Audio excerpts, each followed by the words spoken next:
Hey there, this is Anthony with Tabletop Misfits, and I'm here to do another unboxing. This is Dinosaur Island Rawr N Write.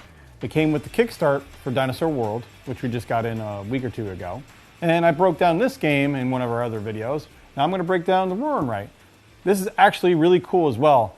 This is a style of game that came out not too long ago where they give you pads and pencils, and they give you a kind of basic gameplay, but everybody kind of writes on these pads and draws their own little boards or does their own little things. It's actually really cool. It's a very light kind of game, a perfect warm-up or, enter to the night when you're just kind of everybody's, tired and zoned out. The cool thing about this is it's a little different than all the others.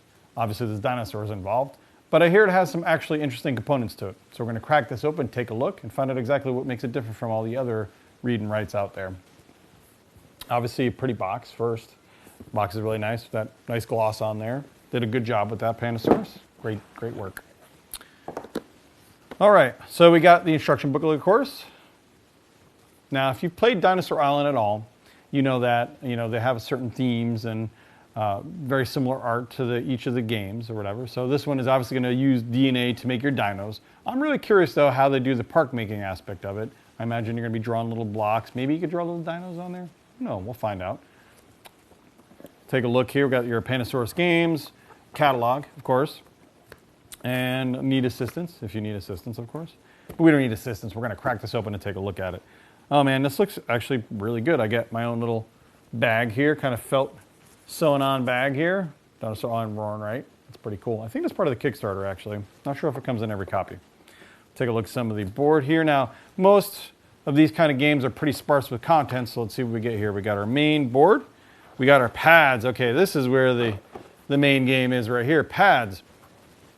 So, oh, that's actually pretty cool. So you have your different levels, your different dinos that you make, and you got your pad. I'm sure this is probably your park layout. You have your security levels as well. It even has little breakdowns here, how to make dinos. You mark new dinos and spend DNA and make new paddocks. You'd probably draw on your paddocks and everything and then put the dinos in there. I'm totally going to draw my own dinos on this. This is going to be really cool. This other board looks like it's got your attractions, your specialists, your dino tour, and your death toll. My favorite part of parks as well. Just, love it when people get ravaged by dinosaurs. It just makes everything worthwhile.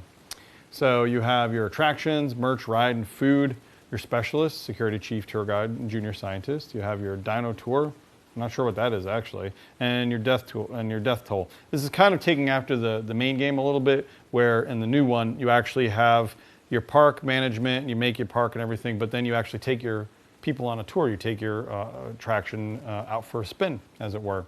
Very cool. I like that addition. You don't really get that in the other dino games yet. All right, let's take a look at the goodies inside. Oh my God. So yeah, this is part of the Kickstart, I believe, but you get little dino erasers. How cool is that?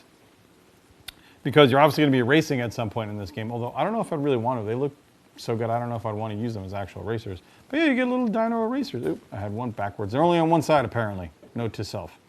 So yeah, cute little dino erasers. You got your velociraptors. You got your triceratops. You got your T-Rexes. How is a T-Rex smaller than the triceratops? I don't know, but maybe that's a failure. And Stegi, my absolute favorite dinosaur. Stegosaurus. You get cool little erasers with that and everything. And then, of course, you get your color matching pencils, color-coded for your convenience here.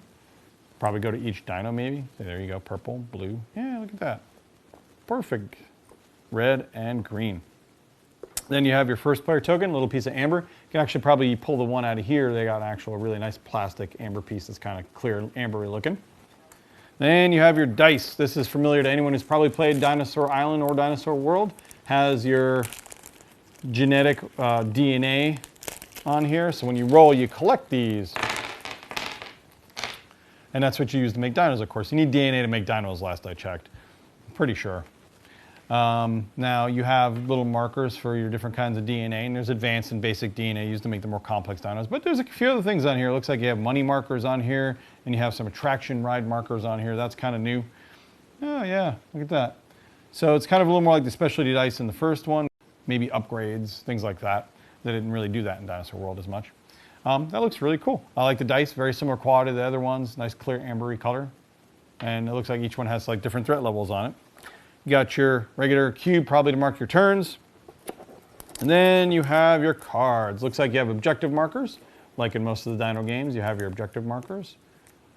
So I guess you flip them around because they go one way. Probably to mark off who got each objective and then what the objectives actually are, like make dinos and duplicate. And these are going to be similar probably to how the other Dino games work. When you get your objective, you mark them off as you go.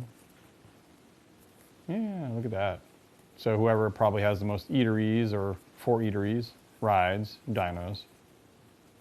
Yeah, very cool.